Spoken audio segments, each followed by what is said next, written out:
Okay, so this is a more in-depth video of how to start your 4AG blacktop. So yeah, this is the blacktop ECU. All you need is to get power to these two wires right here. This is the white with the red stripe or line, and that's your constant voltage right here. This has to have constant voltage. Usually has a 15 amp fuse connected to it. And this black one right here is your ignition switch, 12 volts on ignition switch, or 12 volts on switch. So when you turn your ignition switch, it gets 12 volts to the ECU. And these wires right here, you have your black with red stripe wire. This comes from your ignition coil and igniter. As you can see, it goes to them all the way. This gives power to the igniter and the coil. As you can see right here, if we take this off, that the red and black wire, if I can focus better, there we go, goes into these wires, black with the white stripe, and then a black, I can get it to zoom in, there you go, right there, and there you go. That's that wire right there, and right there, I don't know if you can see, it's right there. I believe it's the second one to the left. And that wire, that's what gives power to your igniter and coil at the switch, 12 volt switch. And then you have this wire right here, which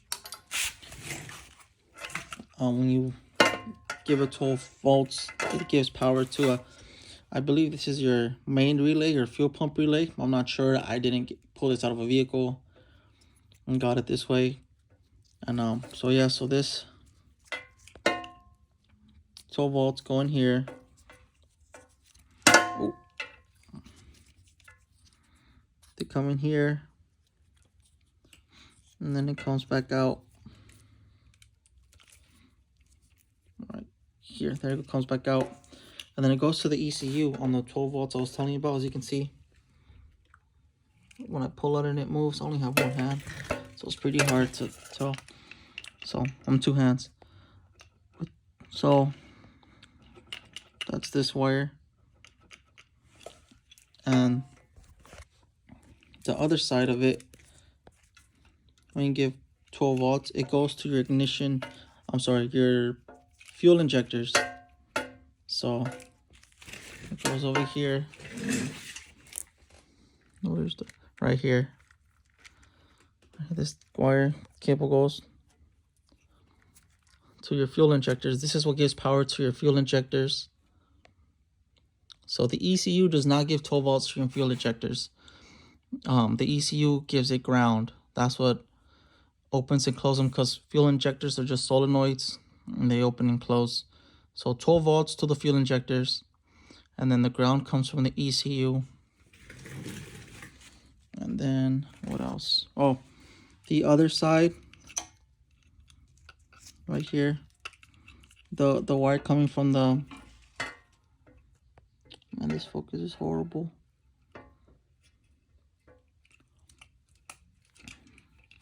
Where's the thing right here? So we follow it.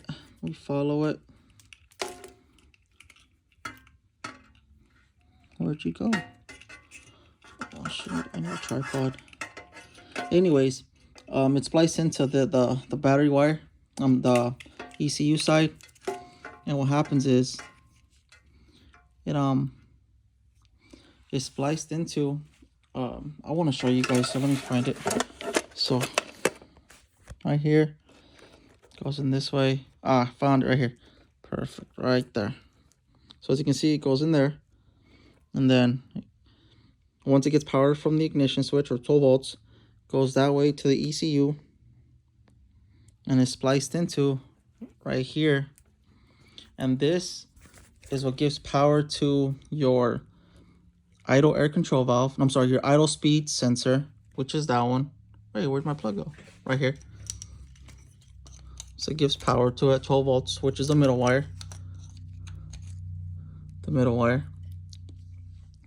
And then if we were to follow it, see, it's right here. It gives power to your O2 sensor, your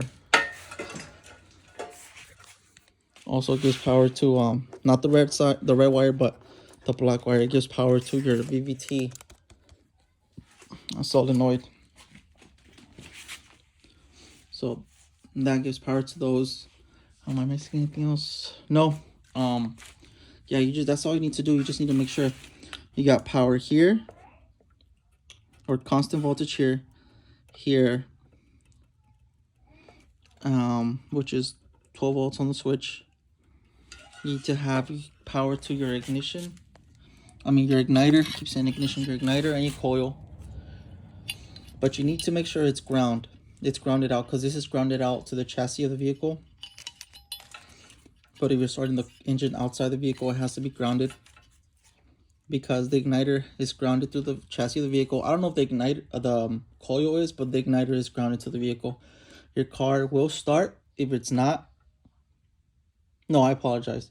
Your car will not start if it's not grounded. You will not get a spark. And yeah, that's it. You just gotta make sure these are grounds for the ECU right here, which come on the stock harness. It would be plugged in there, but I took mine out and I put it right there. I don't know if you can see, just to get a cleaner look. And then you do all that, your engine will start once you turn it over. Yeah, let me see, that you should get your engine started that way. And a couple other plugs that I know on the ECU is this black wire right here.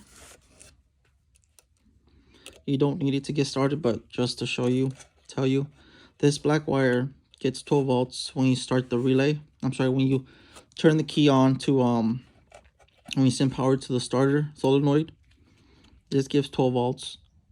And in turn, this green with the red stripe wire becomes a ground. So you get 12 volts, and once you turn the ignition switch on, you get 12 volts here.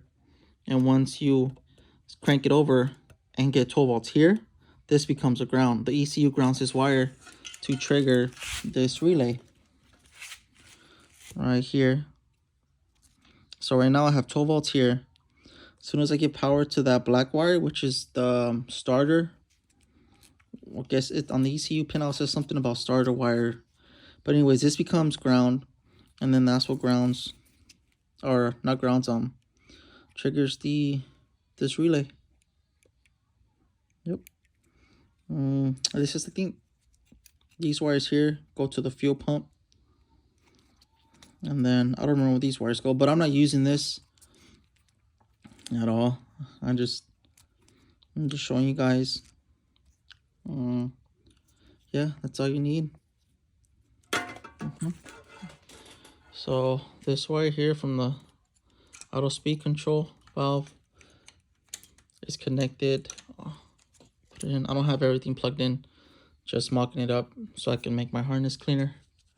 But yeah, there's 12 volts coming into this. The middle wire is 12 volts. I accidentally cut it from because it's spliced in here. If this thing would focus. It's spliced in here where the O2 sensor is, and I accidentally cut it. I'm gonna go ahead and put it back. That's all about it. That's about it. These two other pins go to the ECU. Yeah, this black wire gets, as I said earlier, gets 12 volts, and then this black wire goes to the ECU, which you can find right here. Goes straight to the ECU. That's about it. As you can see, these are the power wires for the fuel injectors. Yep. And then you got these two wires, which are the ones that give the ground signal to the fuel injectors so they can open and close. Yeah, hope that helps. Yeah, I can't think of anything else you need to start the engine. Oh, your stock harness will have wires, 4 wires coming out of here into your alternator, but because this is going into a Corolla, my plug is different. You see, this is a circle one that's the stock of this vehicle, where the blacktop has like a more, I believe, rectangle or squarish plug. I took mine off because my alternator plug is in the chassis of the vehicle. I'll show you. So this is an SR5, and the stock alternator location is right on the driver's side. All I did was I just went to a junkyard and found another plug and just tapped it from here, and it just made the wires go around here to come here. So as you can see, my plugs are on the chassis of the vehicle, whereas the stock harness had them in the engine harness. And that's about it. That's all I can think of. Oh, you also need your idle, your intake air temperature sensor. Right there. You need that. That's about it. Yeah, I'll show you. You know what I mean? So, as you can see,